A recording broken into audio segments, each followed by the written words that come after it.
Everybody, I'm MLive's Nick Baumgartner here alongside basketball reader Brendan Quinn. After Michigan State's 80-67 win over host Michigan, Brendan, the first time Michigan State has beaten Michigan in here since 2010. And for Michigan, a game that just seemed to get away from them early and they never could get back in.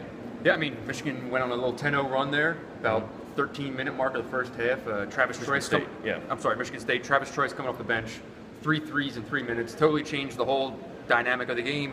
And when you're a team like Michigan right now that's as underhanded as it is, doesn't have enough offense, Muhammad Ali Abdul-Rahman's in foul trouble, he's on the bench, it just kind of was a perfect storm. Game got out of hand, and they don't have the horses to come back against a team like Michigan State right now, offensively and defensively. Can't make a comeback when he can't get stops. Right. Michigan State goes out, shoots 60-some-odd%. Certainly looked like an NCAA tournament team. The real concern, I think, was Michigan State was 25 of 32, I believe we saw on 2-point field goals. Yeah. Which are dunks, which are layups, which are everything's wide open. As bad as Michigan's offense was in the first half, the defense really just wasn't there. They were just doing whatever they wanted. Yeah. Some of that was on second chance scoring opportunities.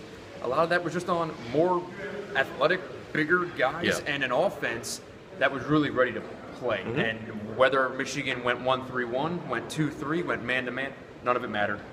Michigan State was really moving the ball well, really had a good game plan, and it was a veteran team that had seen this group from Michigan a lot and knew exactly what they were looking for. Went for a team like Michigan State to play like they did tonight, with Denzel Valentine doing very little statistically. Mm-hmm. I mean, that says something to the overall performance of how they were just kind of clicking.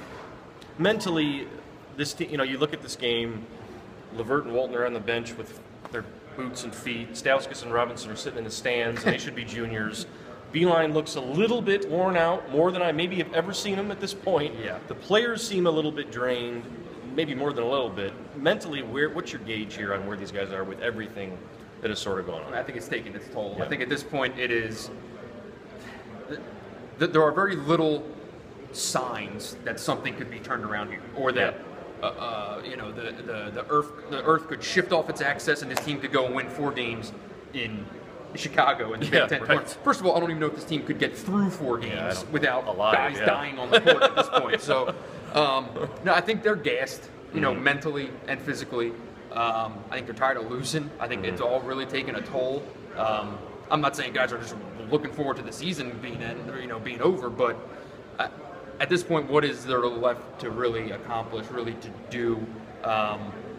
As far as John Beeline goes, it's funny. Right before his press conference began, I turned to another guy downstairs and said, "At this point, what do we ask him?" Yeah. There's only so many ways that you can say, "Look, the team on the court isn't supposed to be the team on the court, and we can't go out and battle a potential top 25 team."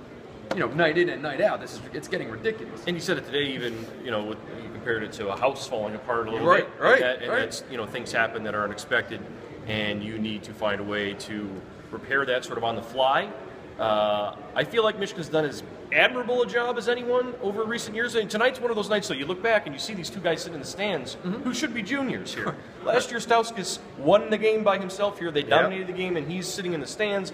If they're on the floor, you're looking at a different outcome. Yep. And I mean, at that point, if you're Beeline, that has to be like, I'm pulling out the 3 hairs I have left. Sure. And because when you want to just keep game planning game to game and say, well, maybe this guy can step up. You can't game plan anything, because on any given night, I think when I broke it down the other day, they'd been led in scoring by 5 different guys in 5 different games in the losing streak. That explains everything. Yeah. And you say Nick is in the crowd after single-handedly winning the 2 regular season games last year. Well, tonight, Derek Walton Jr., who's almost single-handedly up there, won the game up there last year, he's down the end of the bench. There are very little options. There are very little answers. I think this is just a year that's just going to kind of play out, and going to wrap it up and tuck it away and hope that the program doesn't lose momentum. I think we're moving in the direction of that conversation, of the big picture of the program. I'm sure we'll talk about this a lot over the next month. But what does a valley do like this after so many peaks these last few years? Right. We'll find out how it plays out on Sunday. Michigan back on the floor against Ohio State here. We'll have everything for you. Until then, we'll talk to you guys later.